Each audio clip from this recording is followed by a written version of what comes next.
Hi മക്കളെ, എല്ലാവർക്കും bright അക്കാഡമിയുടെ YouTube ചാനലിലേക്ക് സ്വാഗതം. ഞാൻ നിങ്ങളുടെ സ്വന്തം MK. മക്കളെ, നമ്മൾ ഇന്ന് ഡിസ്കസ് ചെയ്യാൻ പോകുന്നത് വളരെ പ്രധാനപ്പെട്ട ഒരു ടോപ്പിക്കാണ്. അതായത് നിങ്ങളുടെ ഏറ്റവും ലാസ്റ്റ് ചാപ്റ്റർ, +2 ഫിസിക്സിലെ ലാസ്റ്റ് ചാപ്റ്റർ ആയിട്ടുള്ള സെമി കണ്ടക്ടേഴ്സ് എന്ന് പറയുന്ന ചാപ്റ്ററിൽ നിന്നും ഉറപ്പായും പരീക്ഷയ്ക്ക് ചോദിക്കുന്ന ക്വസ്റ്റ്യൻ ആണ് റെക്ടിഫിക്കേഷൻ, അല്ലേ?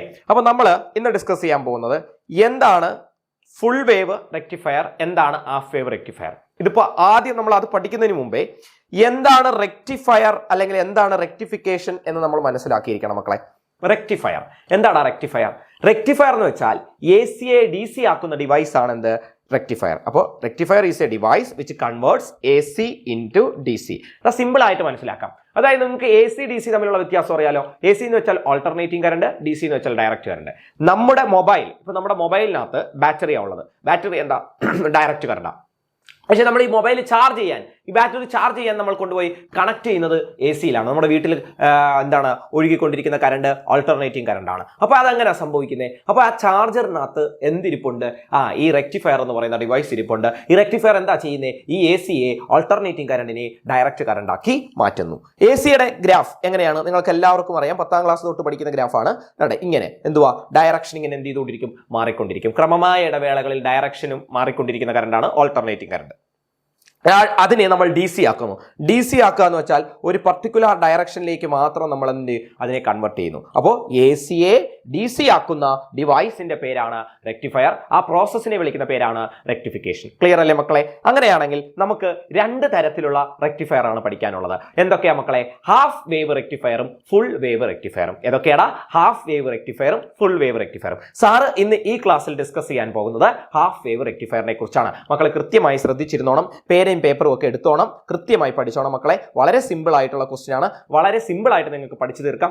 ഈ ചാപ്റ്ററിന്റെ ഒരു പ്രത്യേകത ഉണ്ടടാ, വളരെ കുറച്ച് ടോപ്പിക്സേ ഉള്ളൂ. ധാരാളം ടോപ്പിക്സ് ഉള്ള ഒരു ചാപ്റ്റർ ആയിരുന്നു. പക്ഷെ ഇപ്പോൾ ഡിലീറ്റഡ് പോർഷൻസ് ഒക്കെ ഉള്ളതുകൊണ്ട് സ്റ്റേറ്റ് സിലബസുകാർക്ക് വളരെ സിമ്പിൾ ആയിട്ട് പഠിച്ചെടുക്കാൻ പറ്റും. മാത്രവുമല്ല, ഞാൻ ഈ പറയുന്ന ഈ ടോപ്പിക്ക് ഈ ചാപ്റ്ററിന്റെ വളരെ പ്രധാനപ്പെട്ട ടോപ്പിക്കാണ്. ആകെ 3 ടോപ്പിക്കേ ഉള്ളൂ ഈ ചാപ്റ്ററിൽ പഠിക്കാൻ. ഒന്ന് എന്താണ് സെമി കണ്ടക്ടറിന്റെ ക്ലാസിഫിക്കേഷൻ, ഒന്ന് എനർജി ബാൻഡ് ഡയഗ്രാം, നമ്മൾ ആദ്യം പഠിക്കുന്ന ടോപ്പിക്ക്, പിന്നെ ഈ റെക്ടിഫിക്കേഷൻ ആണ്. ഇതിൽ നിന്ന് മിക്കപ്പോഴും പരീക്ഷയ്ക്ക് ചോദ്യം കണ്ടിട്ടുണ്ട്. നിങ്ങൾ പ്രീവിയസ് ഇയർ ക്വസ്റ്റ്യൻ എടുത്ത് നോക്കിയാൽ നിങ്ങൾക്ക് അറിയാൻ പറ്റും. അപ്പോൾ ഇത് സിമ്പിൾ ആയിട്ട് നമുക്ക് എങ്ങനെ പഠിച്ചു തീർക്കാം, അതാണ് നമ്മൾ പറയാൻ പോകുന്നത്. ശ്രദ്ധിച്ചിരിക്കാം മക്കളെ. ഇനി കുറച്ച് ദിവസങ്ങളും കൂടിയേ ഉള്ളൂ. നമുക്ക് പരീക്ഷ ഇങ്ങനെ ഓടിയെത്തുകയാണ്. പ്രാക്ടിക്കൽ ഉണ്ട്, മറ്റു പല കാര്യങ്ങളുണ്ട്. അപ്പോൾ നിങ്ങൾ പേനയും പേപ്പറും എടുത്ത് ഹാഫ് വേവ് റെക്ടിഫയർ എങ്ങനെ പഠിക്കാമെന്ന് നമുക്ക് നോക്കാം. നോക്കിക്കേ മക്കളെ, ഹാഫ് വേവ് റെക്ടിഫയർ എന്താണ്? ഹാഫ് വേവ് റെക്ടിഫയർ എന്ന് നമുക്ക് പറയുന്നതിന് മുന്നേ ഇതിന്റെ കൺസ്ട്രക്ഷൻ മക്കളെ, ഇതിനകത്ത് സർക്യൂട്ട് ഡയഗ്രാം നമ്മൾ പഠിക്കണോടാ. ഇതിനകത്ത് പ്രോബ്ലംസ് ഇല്ല, ഇതിനകത്ത് ഇക്വേഷൻസ് ഇല്ല. ഇങ്ങനെയുള്ള ഒരു ചാപ്റ്ററാണ് ഇത്. അതാണ് നല്ല രസകരമായി പഠിക്കാൻ പറ്റുന്ന ഒരു ചാപ്റ്ററാണ്. നിങ്ങൾ പ്രോബ്ലമോ ഇക്വേഷനോ ഒന്നും ആലോചിച്ച് വിഷമിക്കേണ്ട ആവശ്യമില്ല. കുറച്ച് സർക്യൂട്ട് ഡയഗ്രാമും കുറച്ച് കോൺസെപ്റ്റും പഠിച്ചു വെച്ച് കഴിഞ്ഞാൽ ഈ ചാപ്റ്ററിൽ നമുക്ക് ഫുൾ മാർക്ക് മേടിക്കാനായിട്ട് പറ്റും. അപ്പോൾ നോക്കിക്കേ, സാർ ആദ്യം വരയ്ക്കുന്ന ഈ സാധനം നിങ്ങൾ എന്താണെന്നൊന്ന് പറഞ്ഞേടാ മക്കളെ. ഇതെന്താണെന്ന് നിങ്ങളൊന്ന് പറഞ്ഞേ. സാർ വരയ്ക്കുന്ന സാധനത്തിന്റെ പേരൊന്ന് പറയാമോ? എവിടെയെങ്കിലും കണ്ടതായി ആലോചിക്കുന്നുണ്ടോ? എവിടെയെങ്കിലും കണ്ടതായി ഓർക്കുന്നുണ്ടോ? ഈ സാധനത്തിന്റെ പേരെന്താ? സാർ എന്തോ ഈ വരച്ച് വെച്ചിരിക്കുന്നത്? ദാണ്ടെ ഈ പുഴു പോലെ വരച്ചു വെച്ചിരിക്കുന്ന സാധനത്തിന്റെ പേരെന്തുവാ? അതാണ് AC, alternating current. AC source ആണ് ഞാൻ വരച്ചു വെച്ചിരിക്കുന്നത്. ഈ എന്തുവാ? ഈ കോയിൽ, ഇങ്ങനെ 2 കോയിൽ വരച്ചു വെച്ചിട്ടുണ്ടല്ലോ. പ്രൈമറിയും സെക്കൻഡറിയും ആടാ. എന്തുവാടാ? സത്യത്തിൽ അത് ട്രാൻസ്ഫോമർ ആടാ മക്കളെ. എന്തുവാടാ? അത് ട്രാൻസ്ഫോമറാ. ഇതൊരു സ്റ്റെപ്പ് ഡൗൺ ട്രാൻസ്ഫോമർ ആയിട്ടാണ് ഞാൻ ഇവിടെ വരച്ചിരിക്കുന്നത്. അപ്പോൾ ഈ ട്രാൻസ്ഫോമറിന്റെ ഇപ്പുറത്ത് ഞാൻ എന്ത് കൊടുത്തു? ഒരു സാധനം കൊടുത്തു. ഈ സാധനത്തിന്റെ പേര് പറയാമോ മക്കളെ? ഈ സാധനത്തിന്റെ പേര് പറയാമോടാ? ഈ സാധനത്തിന്റെ പേരാടാ ഡയോഡ്. ഈ സാധനത്തിന്റെ പേരെന്താടാ? ഡയോഡ്. PN ജംഗ്ഷൻ ഡയോഡ് എന്ന് വിളിക്കും. ഒന്ന് പറഞ്ഞേ മക്കളെ, PN ജംഗ്ഷൻ ഡയോഡ് എന്ന് വിളിക്കും. ഡയോഡ് കേട്ടോ, ഡയോഡ്. ഓക്കെ, ഡയോഡിനൊരു P റീജിയൻ ഉണ്ടായിരിക്കും, ഒരു N റീജിയൻ ഉണ്ടായിരിക്കും. ഒരു പോസിറ്റീവ് റീജിയൻ ഉണ്ടായിരിക്കും, ഒരു നെഗറ്റീവ് റീജിയൻ ഉണ്ടായിരിക്കും. ഡയോഡിന്റെ പോസിറ്റീവ് റീജിയൻ ബാറ്ററിയുടെ പോസിറ്റീവായിട്ടും ഡയോഡിന്റെ N റീജിയൻ ബാറ്ററിയുടെ നെഗറ്റീവുമായിട്ട് കണക്ട് ചെയ്താൽ ആ ഡയോഡിനകത്തൂടെ കറണ്ട് കടന്നു പോകും. എങ്കിൽ മാത്രമേ കറണ്ട് കടന്നു പോകത്തുള്ളൂ. അങ്ങനെ കണക്ട് ചെയ്യുന്നതിനെ നമ്മൾ വിളിക്കുന്ന പേരാണ് ഫോർവേഡ് ബയാസിംഗ്. പറഞ്ഞേടാ മക്കളെ, ഫോർവേഡ് ബയാസിംഗ്. കണ്ടോ? അപ്പൊ എന്തോ സാർ പറഞ്ഞേ, ഒരു ഡയോഡിനെ നമ്മൾ ഒരു സർക്യൂട്ടിൽ കണക്ട് ചെയ്യുമ്പോൾ ആ കണക്ട് ചെയ്യുന്നതിന് ഒരു രീതിയുണ്ട്. എങ്ങനെ കണക്ട് ചെയ്യേണ്ടത്? ഡയോഡിന് ഒരു P റീജിയൻ ഉണ്ട് സാർ പറഞ്ഞു, ഡയോഡിന് ഒരു N റീജിയൻ ഉണ്ട്. P എന്ന് വെച്ചാൽ മക്കളെ ഒന്നുമില്ലടാ, ഈ സിമ്പിൾ കണ്ടോ, ഈ സിമ്പിൾ അങ്ങ് പഠിക്കണം. ഈ സിമ്പിളിനകത്ത് ഈ ട്രയാങ്കിൾ കണ്ടോ, ആ ട്രയാങ്കിൾ ആണ് പി റീജിയൻ. ഈ സിമ്പിളിനകത്ത് ഈ വര കണ്ടോ, ഈ വര കണ്ടോ, ഈ വരയാണ് എൻ റീജിയൻ. അപ്പോൾ ട്രയാങ്കിൾ ആണ് പി റീജിയൻ, വരയാണ് എൻ റീജിയൻ. ട്രയാങ്കിൾ ആണ് പി റീജിയൻ, വരയാണ് എൻ റീജിയൻ. അപ്പോൾ ആ പി റീജിയൻ എടുത്ത് ബാറ്ററിയുടെ പോസിറ്റീവ് ആയിട്ടും എൻ റീജിയൻ എടുത്ത് ബാറ്ററിയുടെ നെഗറ്റീവ് ആയിട്ടും കണക്ട് ചെയ്താൽ മാത്രമേ അതിനകത്തൂടെ കറണ്ട് ഫ്ലോ ചെയ്യുകയുള്ളൂ എന്ന് ഓർത്ത് വെച്ചിരിക്കുക. അത് ഡയോഡിന്റെ യൂണി ഡയറക്ഷണൽ പ്രോപ്പർട്ടി എന്ന് നമ്മൾ വിളിക്കും. അപ്പൊ അങ്ങനെ കണക്ട് ചെയ്ത് ഡയോഡിനകത്തൂടെ കറണ്ട് കടന്നു പോവുകയാണെങ്കിൽ നമ്മൾ അതിനെ വിളിക്കും ഫോർവേഡ് ബയാസിംഗ്. അങ്ങനെയാണെങ്കിൽ മക്കളെ നമ്മൾ നോക്കിക്കേടാ, നമ്മള് ഒരു ഡയോഡ് എന്ത് ചെയ്തിട്ടുണ്ട്, ഇവിടെ കണക്ട് ചെയ്തിട്ടുണ്ട്. നിങ്ങൾക്കറിയാം ഡയോഡിന്റെ ഈ ട്രയാങ്കിൾ പി റീജിയൻ, ഡയോഡിന്റെ ഈ എന്താണ് വര എന്ന് പറയുന്നത് എൻ റീജിയൻ ആണ് കേട്ടോ. അപ്പൊ അത് രണ്ടും നമ്മൾ അവിടെ അടയാളപ്പെടുത്തി, നിങ്ങൾക്ക് മനസ്സിലാകാൻ വേണ്ടി ഒന്ന് അടയാളപ്പെടുത്തി വെച്ചേക്കാം. എന്നിട്ട് ഞാൻ എന്ത് ചെയ്തു, ഈ ഭാഗം കൊണ്ടുവന്ന് ഒരു റെസിസ്റ്ററിലേക്ക് നമ്മൾ എന്ത് ചെയ്തു, കണക്ട് ചെയ്തുകൂടാ. ഈ ഭാഗം അങ്ങനെ അങ്ങ് ക്ലോസ് ചെയ്തു. അതായത് ഈ റെസിസ്റ്ററിനെ നമ്മൾ RL എന്ന അക്ഷരം കൊണ്ട് സൂചിപ്പിക്കും. ഇതിനെ വിളിക്കുന്ന പേര് ലോഡ് റെസിസ്റ്റർ എന്നാണ് കേട്ടോ.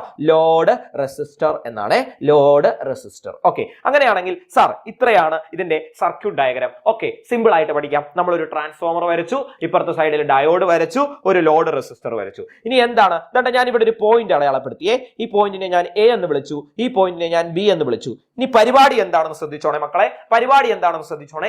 എന്താ നമ്മൾ പഠിച്ചുകൊണ്ടിരിക്കുന്നത്, റെക്ടിഫയർ. റെക്ടിഫയർ എന്ന് വെച്ചാൽ എന്താണ്, AC-യെ DC ആക്കുന്ന ഡിവൈസ് ആണ്. AC-യെ DC ആക്കുന്ന ഡിവൈസ് ആണ് എന്ത്, റെക്ടിഫയർ. അതിൽ ഏത് റെക്ടിഫയർ ആണ് നമ്മൾ പഠിച്ചുകൊണ്ടിരിക്കുന്നത്, ഹാഫ് വേവ് റെക്ടിഫയർ. അപ്പൊ ശ്രദ്ധിച്ചിരുന്നോണം, ഞാൻ ഇതിന്റെ ഇൻപുട്ടും ഔട്ട്പുട്ടും ഗ്രാഫ് വരയ്ക്കാൻ പോവാ. ഇൻപുട്ട് AC-യുടെയും ഔട്ട്പുട്ട് AC-യുടെയും ഗ്രാഫ് വരയ്ക്കാൻ പോവാ. ഇതുപോലെ പഠിക്കണം മക്കളെ, ഇതുപോലെ പഠിക്കണം, ഇതുപോലെ വരയ്ക്കണം. നോക്കിക്കേ. ഓക്കെ, അപ്പൊ നമ്മൾ ഇൻപുട്ട് AC എങ്ങനെയാ വരയ്ക്കുന്നതെന്ന് ശ്രദ്ധിച്ചേ മക്കളെ. നമ്മളൊരു AC-യുടെ ഗ്രാഫ്, ഒരു ഓൾട്ടർനേറ്റിംഗ് കറണ്ടിന്റെ ഗ്രാഫ് എങ്ങനെയാണ് വരയ്ക്കുന്നത് നോക്കിക്കേ. അപ്പോൾ നമ്മളൊരു ഗ്രാഫ് വരയ്ക്കുന്നു, നേരത്തെ വരച്ച പോലെ. കണ്ടോ, ഇതാണ് ഇൻപുട്ട് AC. ഇതിന് കറസ്പോണ്ടിങ് ആയിട്ട് നമുക്ക് എന്ത് വരയ്ക്കണം, ഔട്ട്പുട്ട് DC വരയ്ക്കണം. ഔട്ട്പുട്ട് കിട്ടുന്നത് DC അല്ലേ, റെക്ടിഫയർ എന്താ ചെയ്യുന്നത്, AC-യെ DC ആക്കിയല്ലേ തരുന്നേ. അപ്പൊ ഔട്ട്പുട്ട് DC വരയ്ക്കണം. ഇത് വർക്കിംഗ് എങ്ങനെയാണെന്ന് ഞാൻ പറഞ്ഞുതരാം. ഇത് നിങ്ങൾ എഴുതണം, വർക്കിംഗ് എഴുതണം. സാർ പറഞ്ഞു തരാം എങ്ങനെയാണെന്ന്. നോക്കിയാൽ മക്കളെ, AC എന്ന് വെച്ചാൽ ഓൾട്ടർനേറ്റിംഗ് കറണ്ട് ആണ്. ഡയറക്ഷൻ ഇങ്ങനെ ഓരോ ഹാഫ് സൈക്കിളിലും മാറിക്കൊണ്ടിരിക്കും. കണ്ടോ, ഡയറക്ഷൻ മാറി പോയിക്കൊണ്ടിരിക്കും. ആണോ അല്ലയോ നോക്കിക്കേ. ഈ ഓൾട്ടർനേറ്റിംഗ് കറണ്ടിന്റെ ഡയറക്ഷൻ ഇങ്ങനെ എന്ത് ചെയ്തുകൊണ്ടിരിക്കും, ഓരോ ഹാഫ് സൈക്കിളിലും മാറിക്കൊണ്ടിരിക്കും. ഇപ്പൊ ഇത് പോസിറ്റീവ് ഹാഫ് സൈക്കിൾ എന്ന് എടുക്കാം, ഇത് നെഗറ്റീവ് ഹാഫ് സൈക്കിൾ എന്ന് എടുക്കാം. അതിൽ മനസ്സിലായോ, ഇങ്ങനെ ഡയറക്ഷൻ ഒന്ന് മുകളോട്ട് ഒന്ന് താഴോട്ട് ഡയറക്ഷൻ മാറിക്കൊണ്ടിരിക്കും. അപ്പൊ ആദ്യത്തെ പോസിറ്റീവ് ഹാഫ് സൈക്കിളിൽ, ഫസ്റ്റ് പോസിറ്റീവ് ഹാഫ് സൈക്കിളിൽ A നമ്മൾ എന്തായിട്ട് എടുക്കുന്നു, A ബിക്കംസ് പോസിറ്റീവ് എന്ന് വെച്ചാൽ A എന്ന് പറയുന്ന എൻഡ് പോസിറ്റീവ് ആയിട്ടും B എന്ന് പറയുന്ന എൻഡ് നെഗറ്റീവ് ആയിട്ടും എടുക്കുന്നു. A എന്ന് പറയുന്ന എൻഡ് പോസിറ്റീവ് ആയിട്ടും B എന്ന് പറയുന്ന എൻഡ് നെഗറ്റീവ് ആയിട്ടും എടുക്കുന്നു. അപ്പൊ എന്താ സംഭവിക്കുക, എടാ മക്കളെ, A എന്ന് പറയുന്ന ഈ പോസിറ്റീവ് എൻഡ് ഡയോഡിന്റെ ഏത് റീജിയനുമായിട്ടാണ് കോണ്ടാക്റ്റിൽ വരുന്നത്, P. അപ്പൊ ഞാൻ എന്തോ പഠിപ്പിച്ചേ, ഡയോഡിന്റെ P ബാറ്ററിയുടെ പോസിറ്റീവ് ആയിട്ടും ഡയോഡിന്റെ N ബാറ്ററിയുടെ നെഗറ്റീവ് ആയിട്ടും കണക്ട് ചെയ്താലേ ഡയോഡിനകത്തൂടെ കറണ്ട് ഫ്ലോ ചെയ്യത്തുള്ളൂ. അതിനെയാണ് നമ്മൾ ഫോർവേഡ് ബയാസിംഗ് എന്ന് വിളിക്കുന്നത്. അപ്പൊ ഇവിടെ ഡയോഡിന്റെ P ബാറ്ററിയുടെ പോസിറ്റീവ് ആയിട്ടും ഡയോഡിന്റെ N ബാറ്ററിയുടെ നെഗറ്റീവുമായിട്ട്, അല്ലെങ്കിൽ ആ നമ്മൾ എടുത്തേക്കുന്ന ആ പോർഷന്റെ നെഗറ്റീവുമായിട്ടാണ് കണക്ഷനിൽ വരുന്നത്. അപ്പൊ ഡയോഡ് ഫോർവേഡ് ബയാസ്ഡ് ആണ്. അപ്പൊ ഡയോഡിനകത്തൂടെ കറണ്ട് കടന്ന് പോകും, കറണ്ടിനെ അത് കടത്തിവിടും. അപ്പൊ എന്ത് കിട്ടും നമുക്ക്, ലോഡ് റെസിസ്റ്ററിലൂടെ ഇങ്ങനെ കറണ്ട് ഒഴുകി ഇങ്ങനെ ഒഴുകി ഇതാണ്ട് ഇതുവഴി വന്ന് ബിയിലൂടെ കയറി അതങ്ങ് ആ സർക്യൂട്ട് അങ്ങ് കംപ്ലീറ്റ് ആവും. അപ്പൊ നമുക്ക് ലോഡ് റെസിസ്റ്ററിനെ ക്രോസ് ആയിട്ട് എന്ത് കിട്ടും, ഔട്ട്പുട്ട് കിട്ടും. അപ്പൊ ആ ഔട്ട്പുട്ട് നമുക്ക് ഇവിടെ വരയ്ക്കാം. നോക്കിക്കേ മക്കളെ, പോസിറ്റീവ് ഹാഫ് സൈക്കിളിന് കറസ്പോണ്ടിങ് ആയിട്ട് ഒരു ഔട്ട്പുട്ട് നമുക്ക് കിട്ടി. കണ്ടോടാ, ഇനിയാണ് പണി. അടുത്ത എന്തുവാ, AC ഓൾട്ടർനേറ്റിംഗ് കറണ്ടാ കൊടുക്കുന്നത്. ഡയറക്ഷൻ എന്ത് ചെയ്യും, മാറും. AC ആടാ മക്കളെ, ഓൾട്ടർനേറ്റിംഗ് കറണ്ടാ, നെഗറ്റീവ് ഹാഫ് സൈക്കിളാ, ഡയറക്ഷൻ മാറി, ഡയറക്ഷൻ ചേഞ്ച് ചെയ്തു. അപ്പൊ ഞാൻ A നേരത്തെ പോസിറ്റീവ് ആയിട്ട് എടുത്തു. ഞാൻ പോസിറ്റീവ് ആയിട്ട് എടുത്തതിന് പകരം ഇപ്പൊ ഞാൻ എന്തായിട്ട് എടുത്തു, നെഗറ്റീവ് ആയിട്ട് എടുത്തു. B നേരത്തെ നെഗറ്റീവ് ആയിട്ട് എടുത്തതിന് പകരം ഇപ്പൊ എന്തായിട്ട് എടുത്തു, പോസിറ്റീവ് ആയിട്ട് എടുത്തു. അപ്പൊ എന്താ പ്രശ്നം, ഡയോഡിന്റെ P റീജിയൻ, ആ ഡയോഡിന്റെ P റീജിയൻ കണ്ടോ, ഈ ത്രികോണം, ഈ ട്രയാങ്കിൾ നെഗറ്റീവ് ആയിട്ടും ഈ വര N റീജിയൻ ഈ പോസിറ്റീവ് ആയിട്ടുമാണ് കണക്ഷനിൽ വരുന്നത്. അപ്പൊ ഡയോഡ് റിവേഴ്സ് ബയാസ്ഡ് ആണെന്ന് പറയും മക്കളെ. റിവേഴ്സ് ബയാസ്ഡ് എന്ന് വെച്ചാൽ കറണ്ടിനെ കടത്തി വിടത്തില്ലടാ. കറണ്ട് അതിനകത്തൂടെ, ഈ ഡയോഡിനകത്തൂടെ കറണ്ട് പോകത്തില്ല. ഡയോഡിനകത്തൂടെ കറണ്ട് പോയില്ലെങ്കിൽ ലോഡ് റെസിസ്റ്ററിനെ ക്രോസ് ആയിട്ട് നമുക്ക് ഔട്ട്പുട്ട് കിട്ടുമോ? കിട്ടത്തില്ല. കറണ്ട് പോകുന്നില്ലല്ലോ, പിന്നെ എങ്ങനെ ഔട്ട്പുട്ട് കിട്ടുന്നത്? അപ്പൊ ഇവിടെ ഒരു ബ്ലാങ്ക് സ്പേസ് വിട്ടേക്കാം. അവിടെ ഒരു ബ്ലാങ്ക് സ്പേസ്, അതായത് ഈ നെഗറ്റീവ് ഹാഫ് സൈക്കിളിന് കറസ്പോണ്ടിങ് ആയിട്ട് ഇവിടെ വരയ്ക്കാൻ ഔട്ട്പുട്ട് ഇല്ല. അപ്പൊ അവിടെ സ്ഥലം വിട്ടേക്കുക, ഔട്ട്പുട്ട് കിട്ടുന്നില്ല. മനസ്സിലായോടാ? പിന്നെ വീണ്ടും ഡയറക്ഷൻ മാറി. കണ്ടോ ഈ ഗ്രാഫ് നോക്ക്, വീണ്ടും ഗ്രാഫ് മോളോട്ട, വീണ്ടും പോസിറ്റീവ് ഹാഫ് സൈക്കിളാ. അപ്പൊ എന്താ സംഭവിക്കുക? A becomes positive, B becomes negative, B എന്തായിട്ട് മാറും?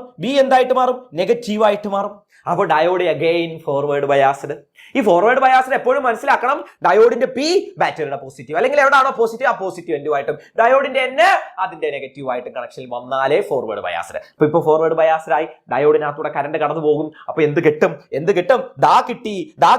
ഈ പോസിറ്റീവിന് കറസ്പോണ്ടിങ് ആയിട്ട് ഇവിടെ എന്ത് കിട്ടി? ഔട്ട്പുട്ട് കിട്ടി. കണ്ടോ? അങ്ങനെയാണെങ്കിൽ അടുത്തത് നെഗറ്റീവ് ഹാഫ് സൈക്കിളാ. നിങ്ങൾ പറ സാർ, ഞങ്ങൾക്ക് അറിയാം സാർ. പറ മക്കളെ, കേൾക്കാം. പറഞ്ഞോ. Yes, very good. അപ്പൊ A become negative, B become positive, then diode is reverse biased. Sir, ഡയോഡിനകത്തൂടെ കറണ്ട് പോകത്തില്ല. അപ്പൊ ലോഡ് റെസിസ്റ്ററിനായിട്ട് അക്രോസ് ആയിട്ട് നമുക്ക് എന്ത് കിട്ടില്ല?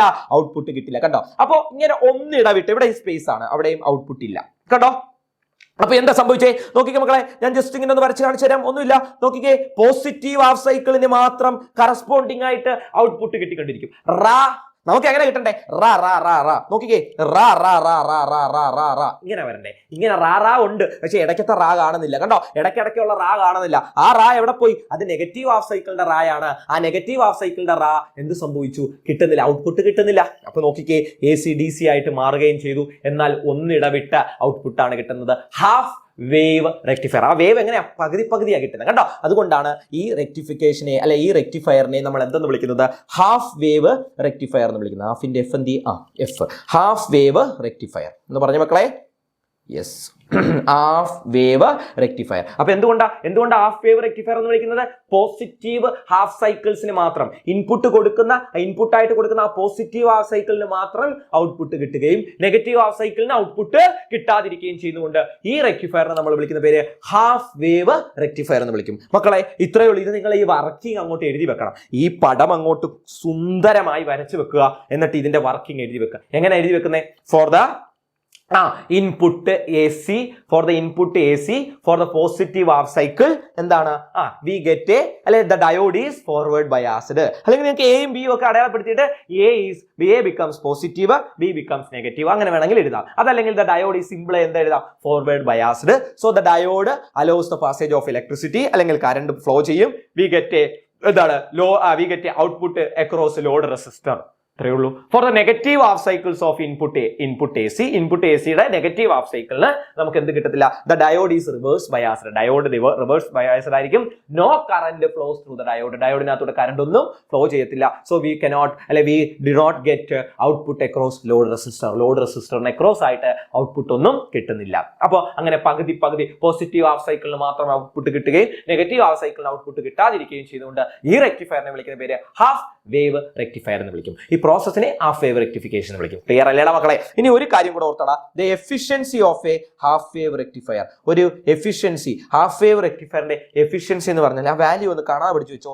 40.6% വരും ഏകദേശം. എത്ര വരും? 40.6%. ക്ലിയർ അല്ലേടാ മക്കളെ? സൂപ്പർ അല്ലേടാ? അടിപൊളിയായിട്ട് പഠിക്കാടാ. ഇതൊരു 3 മാർക്കോ അല്ലെങ്കിൽ 4 മാർക്കോളം വേണമെങ്കിൽ ചോദിക്കാം. അവർ ചോദിച്ചാൽ ഇത് വെച്ച് അങ്ങ് കാച്ചിയേക്കണം. ഇതുപോലെ പടം വരയ്ക്കുക, ഇതേപോലെ ഇൻപുട്ട് AC ഔട്ട്പുട്ട് DC വരയ്ക്കുക. അത് കഴിഞ്ഞിട്ട് എന്ത് ചെയ്യുക? അതിന്റെ വർക്കിംഗ് നിങ്ങളുടെ സ്വന്തം ലാംഗ്വേജിൽ സിമ്പിൾ ആയിട്ട് എഴുതി വെക്കുക. ഡയോഡ് ആദ്യമേ ഫോർവേഡ് ബയാസ്ഡ് ആകുന്നു, പിന്നെ റിവേഴ്സ് ബയാസ്ഡ് ആകുന്നു. ഫോർവേഡ് ബയാസ്ഡ് ആകുമ്പോൾ മാത്രം ഔട്ട്പുട്ട് കിട്ടുന്നു, പിന്നെ ഔട്ട്പുട്ട് കിട്ടുന്നില്ല. പടവും വരച്ചു വെക്കുക, എഫിഷ്യൻസി എഴുതുക.